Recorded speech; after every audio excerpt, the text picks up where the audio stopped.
Palworld is plagiarizing Pokémon and making millions of Game Freak's popular monster catching video game concept. And it's not even Pocket Pairs, the developers behind Palworld, first accusation of copying another game. But maybe even more interestingly, it actually highlights gaming's wider problem regarding plagiarism and the lack of action taken against it. Because on the surface, the Palworld plagiarism statement could easily be perceived as a 100% true one. I mean, you catch pals, some of them resembling already existing Pokemons, in capsules, resembling Pokeballs, and you register their data in a Paldex, representing a Pokedex. But on the other hand, this game has been officially released, meaning that they passed all the copyright and plagiarism checks required for an official game launch. So, what is the truth behind Palworld and the accusations they received for being a Pokemon copycat and copycats in general? Why was this game even allowed to be released, and what is Nintendo doing about it? And maybe even more importantly, for Pokemon fans that is, what does this mean for their franchise? In this video, we will tackle all those questions and try to make our own conclusions. Let's talk about it. I think it's important that we start off with understanding and defining plagiarism, seen as it's the main topic of this video. The Oxford Dictionary's definition of plagiarism is as follows: taking someone else's work or ideas and passing them off as one's own. Now, that definition doesn't really tell us anything, because if we follow that to a T, that would mean that there could really only be one game in each video game genre. For example, let's take Medal of Honor, a first-person shooter set in World War II, released in 1999, and Call of Duty 1, released in 2003, a first-person shooter set in World War II. If we apply the Oxford Dictionary's definition of plagiarism to this, Call of Duty would never be allowed to exist. And that's why it works slightly different within the gaming industry. Well, quite frankly, it doesn't really work at all. The industry has a long history with plagiarism issues to an extent that makes this Palworld situation look like a brand spanking new idea. Because back in the 80s, certain developers would redevelop an already existing game and release it on the market under a different name, or slightly cheaper, or on a different platform. They were able to because there were no proper laws for it yet, which obviously were introduced a few years later. However, the issue with introducing even more strict laws that could prevent something like Palworld from happening, could also prevent games from happening, period. The gaming industry kind of works in a way where you can copy someone's idea, and as long as you put enough of your own identity in it, you'll be fine. Simply put, don't copy paste it, but reimagine it, and you'll be clear of any lawsuits. So is there nothing that gaming companies can do? Not exactly. Gaming companies can copyright certain elements of their games, but just not all of them. Artwork, source code, music and sounds are some examples of what they can protect under copyright law. But things like mechanics are not really copyrightable. If this was the case, someone could copyright WASD movement and no other game would be able to use it, which would obviously be a big issue. To summarize all of this, there's just a big gray area that is hard to define. A fine balance between ethical and legal limits that are way too confusing for the people who are experts on it, let alone simple gamers like us. So in short, Palworld is just doing what it's allowed to do. And that's why they passed all copyrights and plagiarism tests and were allowed to release their game. However, Palworld is also a perfect example of why these loose laws within gaming prove to be such an issue, and especially to franchises like Pokémon, but more on that later. As I mentioned in the intro of the video, this isn't Pocket Pair's first rodeo of copying a game. Their previous title, Craftopia, takes a lot of inspiration from The Legend of Zelda Breath of the Wild. The CEO of the company even stated that a lot of the team that developed both games were former Nintendo employees, and even though they said they have no intent in infringing upon intellectual rights of other companies, Nintendo, it's hard not to see the similarities. I think anyone who's been keeping up with the situation, assuming all of you who clicked on this video, have kept up with the news surrounding it. To keep up with all sorts of gaming related things, from the old to the new, consider subscribing, and whilst you're down there, leave a like. It really helps me out and it's very much appreciated. Thank you. Anyway, back to the topic at hand. All of you are aware of the Pokemon Company's statement regarding Palworld. We have received many inquiries regarding another company's game released in January 2024. we have not granted any permission for the use of Pokemon's intellectual property or assets in that game. We intend to investigate and take appropriate measures to address any acts that infringe on intellectual property rights related to Pokemon. We will continue to cherish and nurture each and every Pokemon and its world and work to bring the world together through Pokemon in the future. TLDR, we are looking if we can take any legal action against Palworld in court. Will they be able to? Probably not. At least according to video game lawyer Ryan Morrison, who told Inverse, a gaming news outlet, that Pokemon only owns the intellectual properties to the actual Pokemon. This whole situation might also ring another bell, a game called Temtem.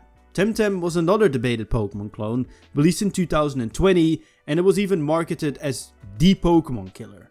Yet it never really took off, and that's why it wasn't such a big deal to the masses or the Pokemon company regarding plagiarism. And that might be the key to this whole situation.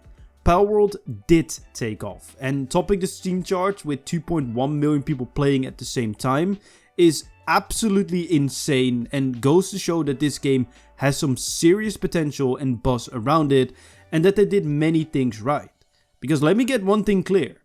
Sure, there are a lot of similarities between Pokemon and Palworld, but there are also a lot of differences. This game is a survival game. You have to build bases, craft your items, scavenge for supplies, and survive.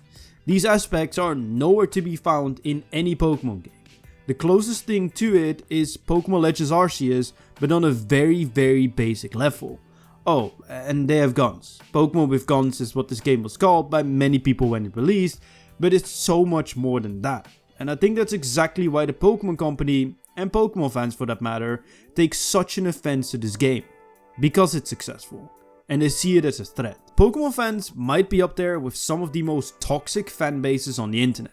Now, I know this might sound strange to most of you who grew up on the franchise and never really interacted with the community on socials, but let me tell you, as a former Pokemon streamer, someone who kept up with all the news and drama, these people are toxic and will attack anyone who badmouths Pokemon, yet they also trash on every single aspect of every new Pokemon game released themselves. Why do I bring this up? Well, the Pokemon community allegedly made fake AI generated pals that resembled Pokemon and claimed Pocket Pair made these, to get them struck down for copyright infringement. Fake data mines, leaks and other stories were created on socials to try and get Palworld taken to court by the Pokemon company. Crazy stuff, but quite frankly, those fans should celebrate Palworld. I made an entire video about Game Freak and the Pokemon company being horrendously out of touch with their community. Go check it out if you want to know more about the situation.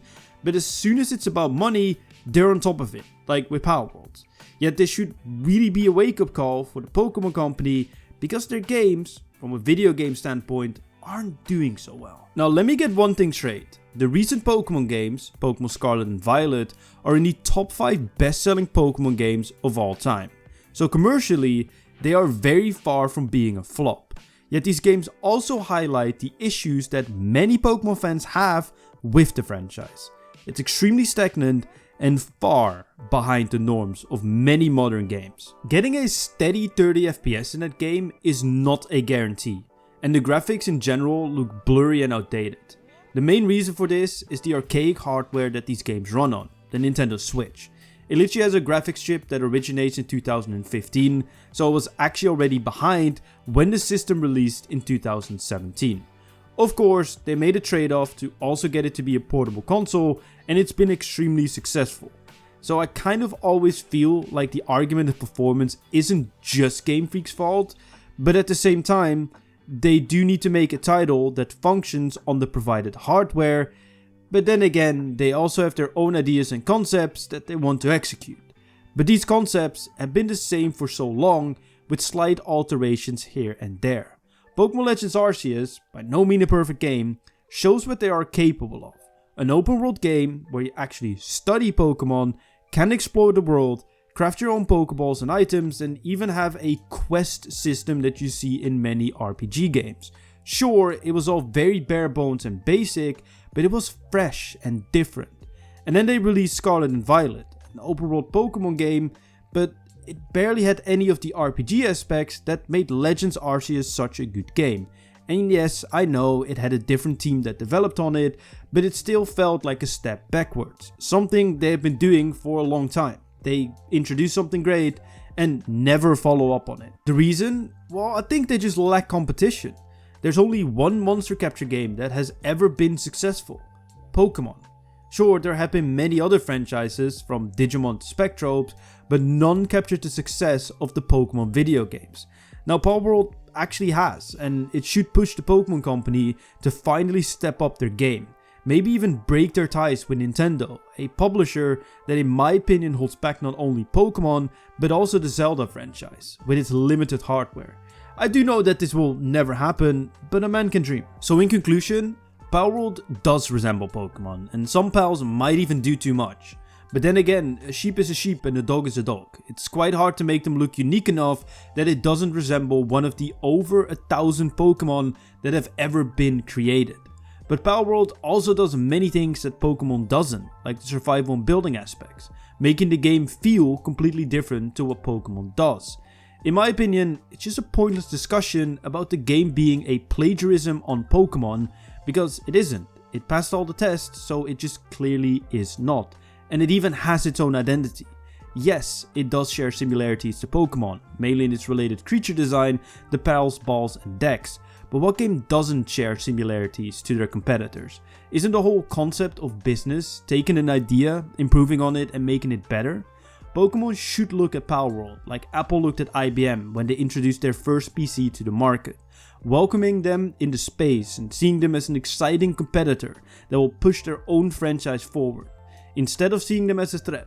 But we all know what reality is really like. Dog eats dog, or well, Pokémon eats pal. Thanks for watching.